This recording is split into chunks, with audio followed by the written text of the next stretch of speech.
Welcome to My Therapy Files, the psychology podcast that's here to spice up your learning journey. So grab that cinnamon shaker and sprinkle that aromatic goodness absolutely everywhere, even in your morning coffee. Whether you're a student, trainee psychologist or therapist, get ready to dive into a world of captivating case studies that will ignite your curiosity and expand your understanding of the human mind. Psychology doesn't have to be all serious and stuffy, right? That's why we've created a podcast that combines knowledge with a chatty and conversational vibe. So buckle up and we'll take you on a wild ride through real and fictional scenarios, allowing you to analyse theories, unravel personalities, and decode human actions in the most engaging way possible. Get ready for witty banter, relatable anecdotes, and a sprinkle of humour to keep things light-hearted and enjoyable. So grab your headphones, kick back, and join us as we dive into the intriguing world of psychology.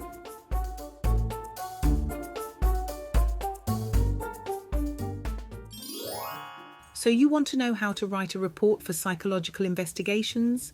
No worries, this video should help. Writing a report can seem a bit daunting at first, but with a little guidance, you'll be able to nail it. First things first, let's talk about the structure of your report. Just like any other report, it should have an introduction, methods, results, discussion, and conclusion. Think of it as a journey where you take your readers along with you as you explore and analyse your findings. In the introduction, you want to give a brief overview of what your investigation is all about. What's the purpose? What are you trying to find out? You can also mention any previous research that's relevant to your study. Next up is the methods section. Here you'll describe how you conducted your investigation. What was your sample size? How did you collect data? What tools or measures did you use? Be as detailed as possible so that others can replicate your study if needed. Now let's get to the juicy part, the results. This is where you present your findings. Use tables, charts, or graphs to make your data easier to understand. Be clear and concise. Remember, numbers can be a bit dry, so try to explain them in plain English. Don't be afraid to use visuals to spice things up. After presenting your results, it's time to dive into the discussion section. Here, you'll interpret your findings and connect them to previous research. What does it all mean? Are there any limitations to your study? Discuss any implications and offer suggestions for future research. It's like putting all the puzzle pieces together. And then, finally, wrap things up with a solid conclusion. Summarise your main findings and their significance. Keep it short and sweet. Now let's dive a little deeper into each section of the report and explore some tips and tricks to make your writing shine. In the introduction, you want to provide some background information on the topic you're investigating. What prompted your research? Is there a specific theory or hypothesis you're testing? Give your readers a clear sense of what they can expect from your report. Remember to keep it concise and engaging to grab their attention from the start.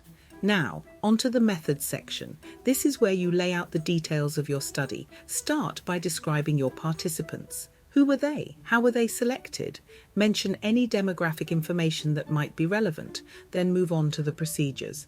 What did you actually do to collect data? Did you conduct interviews, administer questionnaires, or run experiments? Be specific and provide enough information for others to replicate your study if needed. When it comes to the results section, it's essential to present your findings in a clear and organised manner.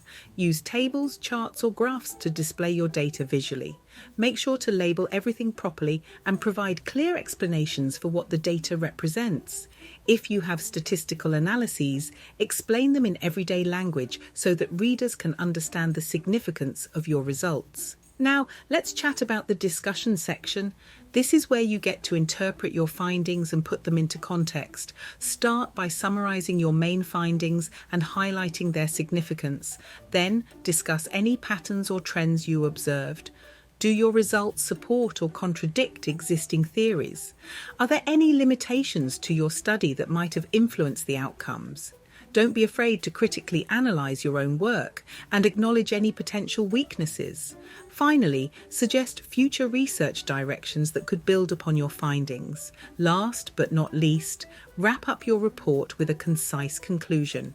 Summarise your main points and emphasise the key takeaways from your investigation. Keep it brief, but make sure your readers walk away with a clear understanding of the significance of your work. Remember, writing a report for psychological investigations requires a balance between being informative and engaging. Use clear and concise language, avoid jargon as much as possible, and consider your target audience. Make your report accessible to both experts and non-experts so your findings can reach a wider audience. So there you have it, a breakdown of the different sections of a psychological investigation report with a solid structure and some attention to detail. You'll be well on your way to crafting an outstanding report.